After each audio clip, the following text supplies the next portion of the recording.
Good morning, Bucknutters. It's Tuesday, August 5th, 2014. I am Dan Rubin. This is the Bucknuts Morning 5. On today's show, we will spend most of it wrapping up yesterday's kickoff to practice. Had a chance to be there and we'll offer some first-hand account of what we saw. Some very interesting stuff, despite only getting 30 minutes to watch practice. Got a chance to see a couple new guys and who has hit the weight room. And then we'll be joined by Bill Kurelic to talk about who Urban Meyer and staff could possibly be in a position to flip. Guys who have committed elsewhere, but the Ohio State staff is still sticking on them and trying to get them to become Buckeyes. All of that, and plus we'll have a detailed look at what we have coming up on the site today in a power-packed edition of the Bucknuts Morning 5.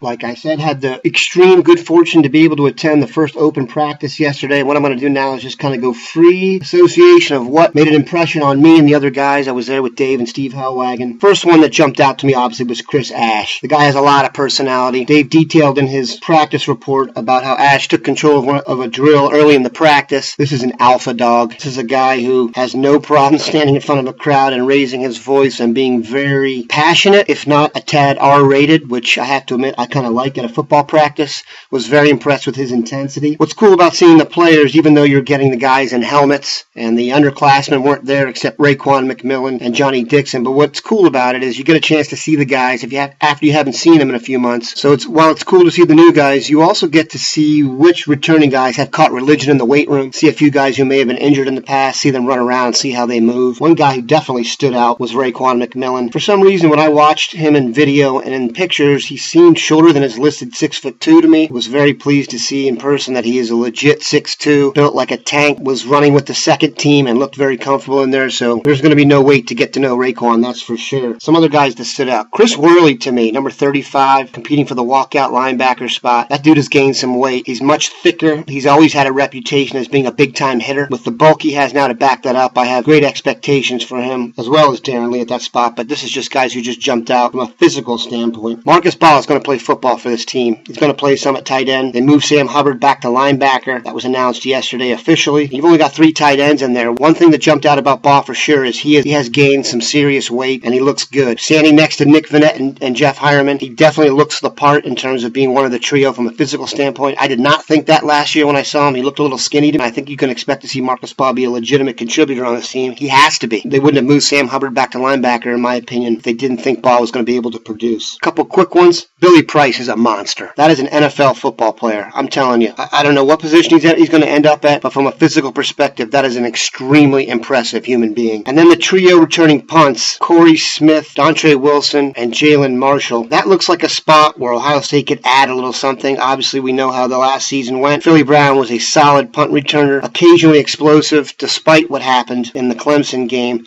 I do think you'll have a chance if Marshall or Wilson grabs this job to be a much more explosive presence back there. I would like to see them give that job to somebody and make that be a position where the opposition was fearing it and trying to punt the ball out of bounds all the time, because then it becomes Shanknado constantly. And now, as advertised, the Dean of Midwest Recruiting on which prospects committed elsewhere that Urban Meyer and Co. remain steadfastly recruiting and could flip when all is said and done. When it comes to recruiting, Urban Meyer and his staff certainly don't give up easy on prospects. Since Meyer has been at Ohio State, he has flipped some outstanding prospects from their previous commitment to Ohio State, and certainly Meyer and the staff is going after some big-time flips again this recruiting season. Much has been said about Jerome Baker, the outstanding linebacker from Cleveland, perhaps eventually flipping from his Florida commitment to Ohio State, and the Buckeyes continue to stay in contact with Baker.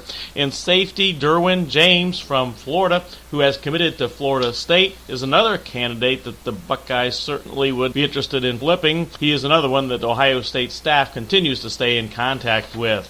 Alabama defensive back commitment Minkah Fitzpatrick from New Jersey is yet another outstanding prospect the Ohio State staff is staying in contact with. And then defensive end Mekhi Brown, who, like Fitzpatrick, has committed to Alabama. He was at Ohio State's camp in June, and Urban Meyer told him that he is going to continue to recruit him all the way through the recruiting process.